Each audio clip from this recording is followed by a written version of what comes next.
exactly why you don't fall asleep first in a sleepover. What you're watching is a woman getting a DVT, or deep vein thrombosis, which is a blood clot in your leg, could potentially go to your lungs, and that could be catastrophic because you could pass away from a massive pulmonary embolism.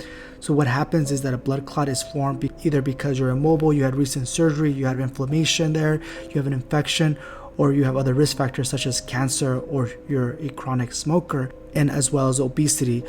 So if you have any of those risk factors, it's important that you move around, you're not immobile, to reduce your risk of having a blood clot. Of course, sometimes you could have a blood clot even if you don't have any of those risk factors, and that could happen, and it is actually pretty common. But always make sure that if you're having any chest pain, shortness of breath, your heart rate is elevated, you make sure you go to the emergency room to make sure you don't have a blood clot in your leg or in your lungs.